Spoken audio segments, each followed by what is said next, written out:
তো আমরা মোহদিপুর ল্যান্ডপোর্টে এসেছিলাম। পিছনে দেখতে পাচ্ছি এই রাস্তাটি দিয়ে সোজা বাংলাদেশ চলে যাচ্ছে। ইন্ডিয়ার দিক দিয়ে ঢুকে এদিকে বাংলাদেশের দিকে চলে যাচ্ছে গেটটি। দেখতেই পাচ্ছ সব বাংলাদেশ যাওয়ার জন্য লরিটা দাঁড়িয়ে আছে দুদিকেই। তো সেই সকাল 9:30টায় বেরিয়েছি বাড়ি থেকে, আর এখন বাজে 3টে খাওয়ার জন্য। তো হ্যালো বন্ধুরা, কেমন আছো সবাই? আশা করি সবাই ভালো আছো। তো আজ ব্লগটা হচ্ছে না কোনো ট্রেনে না কোনো বাসে, আজ একটু অন্য ধরনের ব্লগ হচ্ছে। আজ এসেছিলাম আমি মালদাতে আমার এই বাইক পিছনে দেখতে পাচ্ছ, হ্যাঁ, সার্ভিসিং করাতে। তো অনেক দিন কোথাও জার্নি করা হয়নি, তো ভাবলাম সার্ভিসিংটা তাড়াতাড়ি হয়ে গেলো, এখন বাজে 1টা। তো একটু ভাবলাম একটু বেরিয়ে আসি কোথাও। এই ভাবছি আমাদের তো জানো আমাদের মালদা ডিস্ট্রিক্টের আশপাশ দিয়ে অনেক বর্ডার গেছে, বাংলাদেশ বর্ডারটা বিস্তৃত। তো আজ সেখানেই যাচ্ছি, মোহদিপুর ল্যান্ডপোর্টে। মোহদিপুর যাচ্ছি।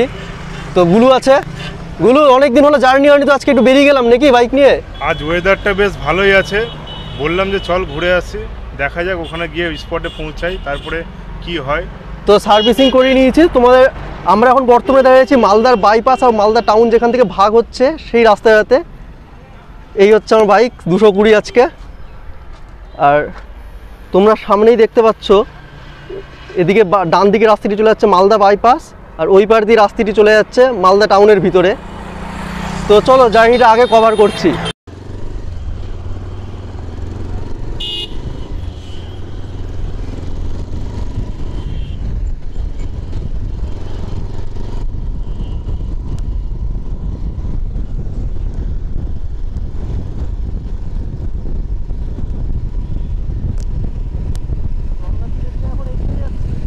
তো আমরা ধীরে ধীরে এগিয়ে যাচ্ছি এখন। আমরা এই দিক থেকে এনএইচটা ছেড়ে এখন মোহদিপুর ল্যান্ডপোর্টের দিকে এগিয়ে যাচ্ছি সোজা। দেখতেই পাচ্ছ সব বাংলাদেশ যাওয়ার জন্য লরিটা দাঁড়িয়ে আছে দুদিকেই। তো আমরা এখন দাঁড়িয়ে আছি মালদার গৌড় পার করে একটি জায়গায়। তো গৌড় পার করে এই যে আমার পিছনে যে রাস্তাটা দেখছো, এই রাস্তা দিয়ে গৌড়ের যে যত ঐতিহাসিক মসজিদ, 22 গজের পিলার, হ্যাঁ, সব এই রাস্তায় যেতে। সামনে আরেকটি রাস্তা ছিল, ওই রাস্তা দিয়ে রামকেল যাওয়া যায়, কিন্তু এই রাস্তাটা দিয়েও যাওয়া যাবে। আমরা ওই রাস্তাটা ক্রস করে এসেছিলাম বলে দেখাতে পারিনি। এই আমার পিছনে যে রাস্তাটি, এই রাস্তাটা দিয়েই আপনারা চলে যাবেন গৌড়ের বিভিন্ন জায়গায়। আর আমি ব্যাক ক্যামেরায় দেখাচ্ছি একবার। আর এই রাস্তা ধরে আমরা চলে যাবো সোজা বাংলাদেশ বর্ডার মোহদিপুরের দিকে। আর এই রাস্তাটি আসছে হচ্ছে আমাদের মালদার গৌড়ের দিক, মালদার দিক থেকে। তো তো এখনও পথ বাকি, চলো আগে দেখাচ্ছি, কভার করছি। বর্ডারের ওখানে গিয়ে দেখি পারমিশন নিতে হবে, তারপর ভিডিও। তো আগে কভার চলো।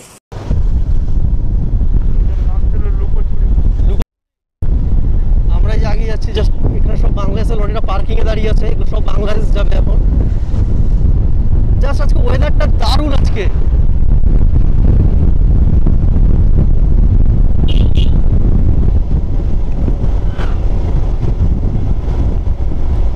তো যেতে যেতে আমরা একটা জায়গায় দাঁড়িয়ে পড়লাম। তো এই যে আমার পিছনে দেখতে পাচ্ছ একটি ঐতিহাসিক স্থান, নামটা এখানে লেখানো আমি ঠিক জানি না, যদি তোমরা কেউ জেনে থাকো একটু কমেন্ট বক্সে জানিও। জাস্ট দারুণ, এটা রাস্তার ধারেই একেবারে। আমি ব্যাক ক্যামেরায় একবার দেখানোর চেষ্টা করছি। এই যে জাস্ট জায়গাটি দেখো, দারুণ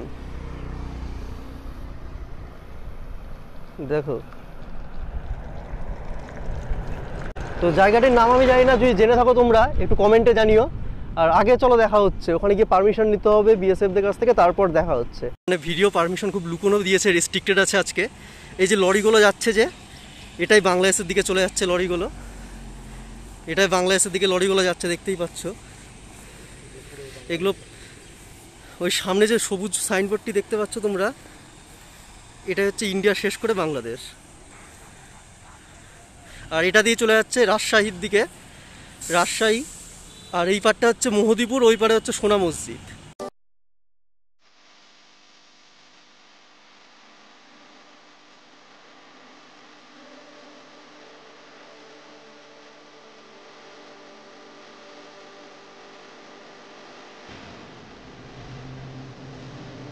গেটটি দেখতে পাচ্ছ, এই গেটটি দিয়ে ঢুকছে সব ইন্ডিয়ার দিক থেকে। ইন্ডিয়ার দিক দিয়ে ঢুকে এদিকে বাংলাদেশের দিকে চলে যাচ্ছে গেটটি।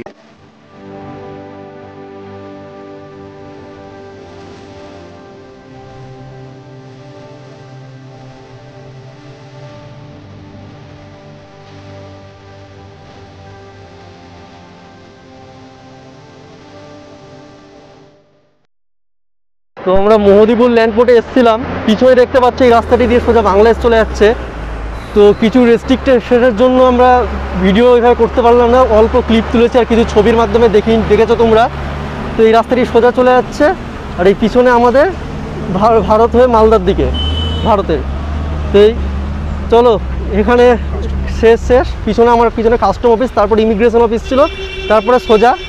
তো এখানে কাজ শেষ, চলো সামনে বা কোনো খাওয়া দাওয়া করে বাড়ির দিকে চলে যাবো। এখন মোহদিপুর থেকে বেরিয়ে যাচ্ছি, আমরা আবার বাড়ির দিকে যাচ্ছি এখন মোহদিপুর থেকে। এখন মানুষ পার আছে, পার আপাতত বন্ধ আছে, শুধু লরিগুলো পার হচ্ছে। চলো পরে দেখা হচ্ছে খাবার ওখানে। তো আমরা ওখান থেকে বেরোনোর পর একটি হোটেলে দাঁড়িয়েছি আমরা খাওয়ার জন্য। তো অনেক মুখ চোখের অবস্থা দেখছো, সেই সকাল 9:30টায় বেরিয়েছি বাড়ি থেকে, আর এখন বাজে 3টে খাওয়ার জন্য। বাইক সার্ভিসিং করিয়ে মোহদিপুর বর্ডার হয়ে তারপর আসছি এখন।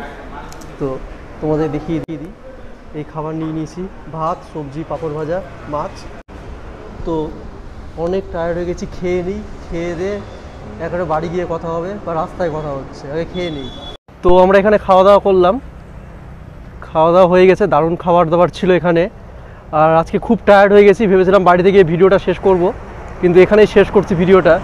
আর বর্ডারে ওখানে সেরকম ভিডিওগ্রাফি করতে পারিনি, কিছু ছবি আর হালকাভাবে ভিডিও করেছে, কারণ ওনারা পারমিশন দিচ্ছিল না, বলছে এখন রেস্ট্রিক্টেড আছে, হ্যাঁ, তাই ভিডিওগ্রাফি অ্যালাউ নাই। তাও অনেক বলার পর ও দুজন স্যার ছিল বিএসএফ, ওনারা বললো ঠিক আছে করো, জাস্ট ছবি তুলবো, তাও লুকিয়ে লুকিয়ে ভিডিও করেছি, হ্যাঁ। তো অনেক টায়ার্ড, তো আজকে ভিডিওটা এখানেই শেষ করলাম। আর গুলো কেমন লাগলো আজকে বর্ডারে? প্ল্যানটা সাডেন ছিল কিন্তু সাকসেসফুল ছিল প্রোগ্রাম, মানে ওয়েদার যেভাবে সাপোর্ট করলো, আমাদের বিএসএফদের সঙ্গে খুব সাপোর্ট পেলাম। এখন হোটেলে ওখানে তো বর্ডারে তো ভিডিওগ্রাফি অ্যালাউ নাই, রেস্ট্রিক্টেড ছিল, কিন্তু ওনারা খুব হেল্প করেছিল, হ্যাঁ। তো ওই ব্যাপারে কিছু ওনারা একটা প্রমাণপত্রের জন্য আধার কার্ড নিল জাস্ট কিছু সেকেন্ডের জন্য, ওনারা নিজের রুলস ফলো করছিল, ওনারা বর্ডার পর্যন্ত একটু ঘুরিয়ে দিল, গেছিলো আমাদের সঙ্গে একজন গিয়েছিল, খুব ভালো ব্যবহার করলেন। তো ভিডিওটা এখানেই শেষ করছি। ভিডিওটা যদি ভালো লাগে অবশ্যই লাইক, কমেন্ট অ্যান্ড শেয়ার আর সাবস্ক্রাইব করো। চলো এরপরে অনেক জার্নি আসছে, ট্রেন, বাসে, বিভিন্ন দিকের, তাই চ্যানেলটা সাবস্ক্রাইব করে রাখো। চলো পরের জার্নিতে দেখা হচ্ছে।